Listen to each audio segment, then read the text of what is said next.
فوجی عدالتوں کو بحال کیا جائے، شہداء کے لواحقین کی اپیل۔ فوجی عدالتوں میں عام شہریوں کے ٹرائل کالعدم قرار دینے کا فیصلہ، پیر کو چیلنج کرنے کا اعلان۔ کہا آفیشل سیکرٹ ایکٹ کو بحال کیا جائے، عدالتی فیصلہ بلوائیوں کی سہولت کا باعث بن سکتا ہے، ملک کی سلامتی داؤ پر نہ لگائی جائے۔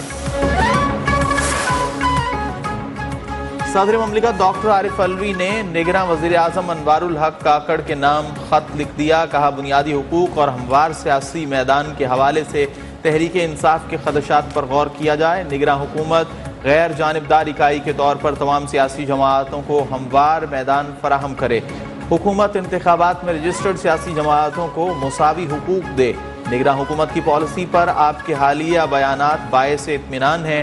جمہوریت ہی عوام ریاست کے لیے آگے بڑھنے کا مناسب راستہ ہے۔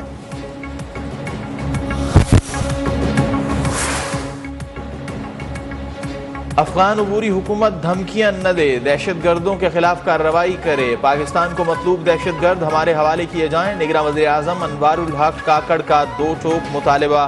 کہا عبوری حکومت آنے کے بعد پاکستان پر حملوں میں 60% اضافہ ہوا۔ افغان قیادت کو پاکستان اور کالعدم ٹی ٹی پی میں سے ایک کا انتخاب کرنا ہوگا۔ پاکستان نے افغان حکومت کے رویے کے بعد داخلی معاملات درست کرنے کا فیصلہ کیا ہے۔ غیر قانونی غیر ملکیوں کو واپس بھیجنا پاکستان کا قانونی حق ہے۔ رجسٹرڈ افغان مہاجرین کے رجسٹریشن کارڈ کی مدت میں 6 ماہ توسیع کا فیصلہ۔ نگراں وفاقی کابینہ نے سرکولیشن سم کے ذریعے منظوری دے دی۔ تصدیق شدہ دستاویزات کے حامل 14 لاکھ افغان مہاجرین پاکستان میں رہائش پذیر ہیں۔ غیر قانونی طور پر مقیم 2,52,000 غیر ملکیوں کی رضاکارانہ واپسی ہو چکی۔ گزشتہ روز مزید 5,085 غیر قانونی مقیم افغان باشندے اپنے ملک چلے گئے۔ 1,475 مرد، 1,420 خواتین اور 2,190 بچے شامل۔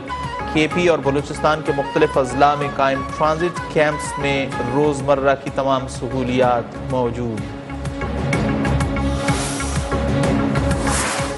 بھارت کی پاکستان میں دہشت گردی کے مزید ناقابل تردید ثبوت سامنے آ گئے۔ دہشت گردی کے واقعات کی خبر پہلے را سے جڑے ایکس اکاؤنٹس پر نشر ہونے کا انکشاف۔ میاں والی ایئر بیس پر حملے کی اطلاع بھی ایک رات پہلے ہی را کے اکاؤنٹس نے دے دی۔ حملے کلیئرنس آپریشن کے دوران یہ اکاؤنٹس ایسی ویڈیوز نشر کرتے رہے ہیں جو دہشت گردوں کے موبائل سے بنی۔ 26 اکتوبر کو وادی نیلم سے 5 شہریوں کے اغوا، 28 اکتوبر کو وادی تیراہ میں دہشت گردانہ حملے کی بھی پہلی اطلاع انہی اکاؤنٹ سے دی گئی۔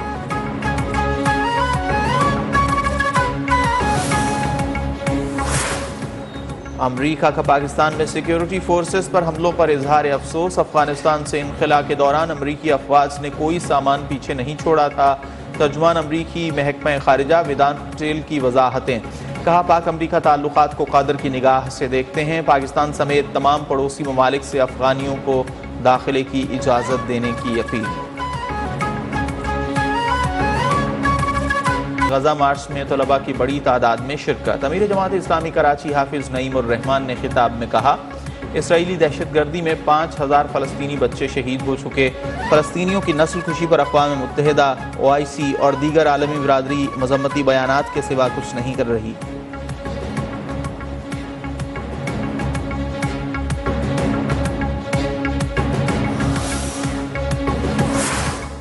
سپریم کورٹ نے لیفٹیننٹ جنرل ریٹائرڈ فیض حمید کے خلاف درخواست نمٹا دی۔ درخواست گزار کی جانب سے ہیومن رائٹس کیس سے متعلق سماعت ملتوی کرنے کی استدعا مسترد۔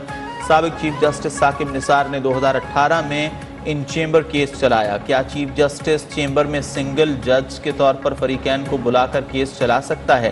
چیف جسٹس قاضی فائز عیسیٰ کا سوال۔ جسٹس اطہر من اللہ بولے ہیومن رائٹس سیل متوازی عدالتی نظام بن گیا جس کی آئین میں کوئی گنجائش نہیں۔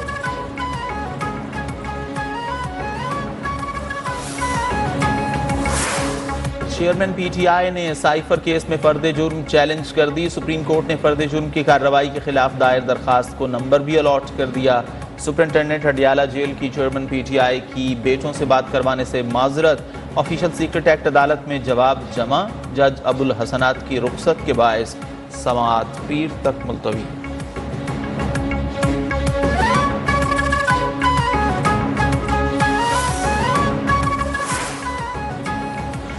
ڈسٹرکٹ اینڈ سیشن کورٹ اسلام آباد نے دھوکہ دہی کیس میں فواد چودھری کو جوڈیشل ریمانڈ پر اڈیالہ جیل بھیج دیا۔ سابق وفاقی وزیر کی جوڈیشل میجسٹریٹ یاسر محمود کی عدالت میں پیشی۔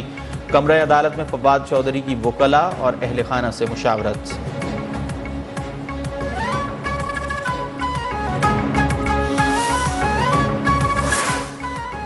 حکومتی گارنٹیوں کا بوجھ 4084 ارب روپے سے کم ہو کر 3852 ارب روپے تک محدود۔ وزارت خزانہ کی حکومتی گارنٹیوں میں 232 ارب روپے کمی پر IMF مشن کو بریفنگ۔ مزید بتایا کہ پاکستان نے IMF شرائط کے مطابق مرکزی بینک سے قرض نہیں لیا۔ بیرونی قرض کی ادائیگیاں بھی بغیر کسی تاخیر کے بروقت جاری ہیں۔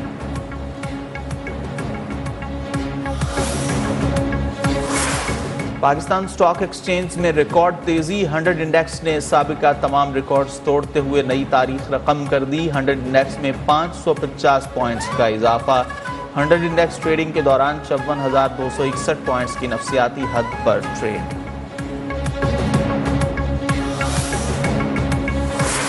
بلوچستان میں کانگو وائرس سے جاں بحق افراد کی تعداد 18 ہو گئی۔ 58 افراد وائرس سے متاثر۔ صوبے میں ہیلتھ ایمرجنسی نافذ۔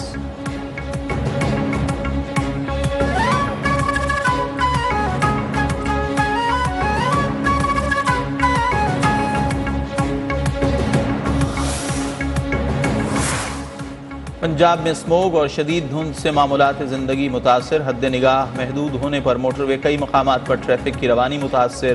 حکومت پنجاب کا جمعے کو لاہور سمیت صوبے کے مختلف اضلاع میں چھٹی کا اعلان۔ 7 اضلاع میں سمارٹ لاک ڈاؤن کا نوٹیفیکیشن جاری۔ لاہور، گوجرانوالا، وزیر آباد، حافظ آباد میں 4 روز کے لیے ماحولیاتی ہیلتھ ایمرجنسی نافذ۔ تعلیمی ادارے، سرکاری، نجی دفاتر، سینما، پارک اور ریسٹورانٹ بند۔